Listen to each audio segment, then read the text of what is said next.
সম্মানিত ভাইরা, আসুন আমরা সেই কোরআনকে এই জমিনে প্রতিষ্ঠা করার জন্য এক প্রথমকার পরামর্শ হচ্ছে আমরা একমাত্র আল্লাহর প্রতি ঈমান আনবো, তাগুতকে ছিন্ন করবো, আর এই জমিনে কোরআন প্রতিষ্ঠা করবো। কথা বলেন ঠিক কিনা? দ্বিতীয় নম্বর হচ্ছে এই রমজান মাস হচ্ছে তাকওয়া অর্জন করার জন্য। কিসের অর্জন করার জন্য? তাকওয়া যদি আমরা ঘোষণা দেই, আল্লাহ রাব্বুল আলামিন আমাদেরকে পরকাল থেকে ক্ষতির হাতে বাঁচাবেন। আল্লাহ রাব্বুল আলামিন বললেন ফাউকাহুমুল্লাহু শাররা যালিকাল ইয়াউম। আল্লাহ রাব্বুল আলামিন বললেন যারা তাকওয়া অর্জন করবে তাদেরকে মুত্তাকি বলা হয়, আর এই মুত্তাকিদেরকে আল্লাহ রাব্বুল আলামিন পরকালে ক্ষতির হাত থেকে জাহান্নামের হাতে মুক্ত করে তাদেরকে জান্নাতে পৌঁছে দিবে। এটা কার দায়িত্ব? আল্লাহর দায়িত্ব। কথা বলেন ঠিক কিনা? এর জন্য আমরা তাকওয়া অর্জন করতে হবে। তাকওয়া মানে কি? ভয়। তাকওয়া মানে কি? ভয়। এই ভয়টা হচ্ছে তিনজন বুজুর্গ। কয়জন? তিনজন বুজুর্গ। একজন কি বললেন? তাকওয়াবানের কাছে গেলেন। তিনজন তাকওয়াবান একজন বুজুর্গ কাছে গেলেন যে আমরা প্রতিযোগিতা করতেছি, আমরা সকলে তাকওয়াবান দাবি করি, মূলত আসলে তাকওয়াবান কারা? ওই বুজুর্গ বললেন, ওই আলেম বললেন যে তোমাকে তিনজনের তিনটা মুরগি দেওয়া হলো। কয়টা মুরগি? তিনটা মুরগি। এই তিনটা মুরগি জবাই করে নিয়ে আসবো, কেউ জানি না দেখি। একজনে বললেন কি জঙ্গলের ভিতরে জবাই করছে। কোথায়? আরেকজনে করছে কি পানির মধ্যে ডুব দিয়ে জবাই করছে। আরেকজনে করছে আস্ত মুরগি ফিরত দিয়ে আসছে। এখন বলা হলো তুমি কোথায় জবাই করেছো? উনি বললেন যে হুজুর আমি কিন্তু একবারে জঙ্গলের মধ্যে জবাই করছি, কেউ দেখে নাই। আরেকজন বললো যে তুমি কোথায় জবাই করছো?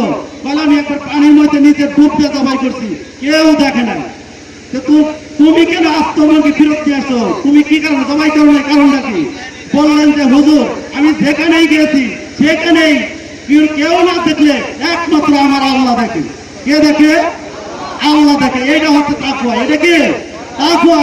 সম্মানিত ভাইরা, শুধুমাত্র কি হালাল স্ত্রীর কাছে না যাওয়ার নাম তাকওয়া? শুধুমাত্র হালাল খাবার থাকার পরেও কি না খাওয়ার কারণ কি এটার নাম তাকওয়া? না, তাকওয়া হচ্ছে আল্লাহর ভয়ে সুদ, ঘুষ, জেনা, ব্যভিচার, হত্যা, সন্ত্রাস যে আইনগুলো আছে এই আইনগুলোকে আমার জীবনে আশ্রয় দেওয়া যাবে না। আর যেখানে আছে ওই আইনগুলোকে উৎখাত করে আল্লাহর আইন প্রতিষ্ঠা করার নাম হচ্ছে তাকওয়া। কথা বলেন ঠিক কিনা? এই ধরনের তাকওয়া যদি অর্জন করতে পারি, আল্লাহ রাব্বুল আলামিন বলছেন ওয়া মান ইয়াত্তাকিল্লাহ ইয়াজআল লাহু মাখরাজা ওয়া ইয়ারযুকুহু মিন হাইথু লা ইয়াহতাসিব।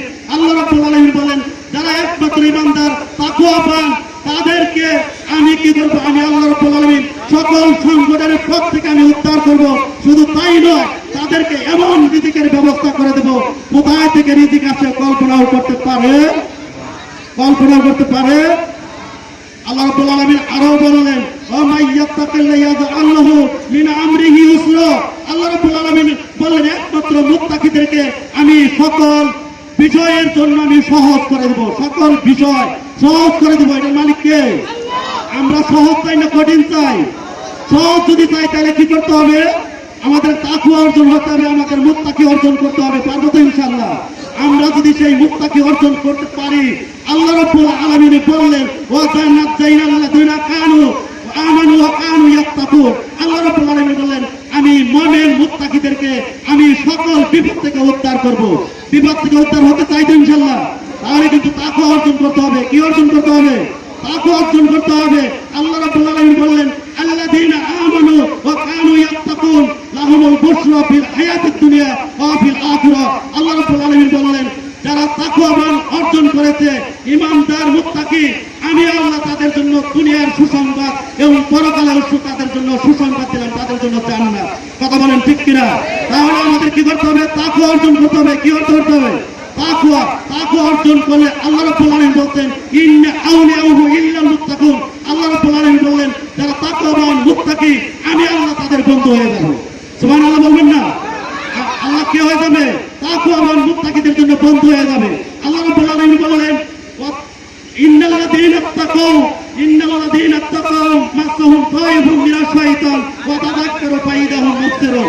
যারা তাকওয়াবান মুত্তাকি, শয়তান তাদেরকে পথভ্রষ্ট করতে চাবে, কিন্তু তাৎক্ষণিকভাবে আল্লাহকে তারা স্মরণ করবে, তারা কোনটা সঠিক আর কোনটা ব্যাঠিক তারা কি করবে? তারা তাৎক্ষণিকভাবে দেখতে পাবে। কথা বলেন ঠিক কিনা? এই জন্য আমাদেরকে তাকওয়াবানের জন্য ঘোষণা যদি দেয় ইন্নাল মুত্তাকিনা ফি জান্নাতি ওয়া উয়ুন। আল্লাহ রাব্বুল আলামিন বললেন যারা মুত্তাকি আমি তাদেরকে জান্নাতে প্রবেশ করাবো। ইন্নাল মুত্তাকিনা ফি মাকামিন আমিন। আল্লাহ বললেন জান্নাতের মুত্তাকিরা জান্নাতের মধ্যে একবারে নিরাপদের মধ্যে বসবাস করবে। কথা বলেন ঠিক কিনা? আল্লাহ রাব্বুল আলামিন বলেন ওয়াসারিহু ইলা মাগফিরাতিন রাব্বিকুম ওয়া জান্নাতিন আরদুহা সামাওয়াতু ওয়া ইদ্দাত লিল কাফিরিন। আল্লাহ রাব্বুল আলামিন বললেন তোমার রবের দিকে ক্ষমার দিকে দৌড়াও এবং সেই জান্নাতের দিকে দৌড়াও যাদের প্রশস্ত হচ্ছে আসমান এবং জমিনের সমান। আর এটা হচ্ছে একমাত্র মুত্তাকিদের জন্য তৈরি করা হয়েছে। কাদের জন্য? মুত্তাকিদের জন্য তৈরি করা হয়েছে। সম্মানিত ভাইরা, জান্নাতুল্লাতি নাজ্জাল ওয়া তিলকাল জান্নাতুল্লাতি নূরাতু মিন ইবাদিনা মান কানা তাকিয়া। আল্লাহ রাব্বুল আলামিন বললেন আমি মুত্তাকিদেরকে আমার জান্নাতের উত্তরাধিকারী বানাবো। জান্নাতের মালিকের নাম কি? আবারও বলেন জান্নাতের মালিকের নাম কি? তাহলে এটা কি কোনো বাচ্চাদের সম্পদ? এটা এমপি মন্ত্রীর সম্পদ? এটা ইউনিয়ন পরিষদের সম্পদ? এটা পার্লামেন্টের সম্পদ? এটার মালিককে?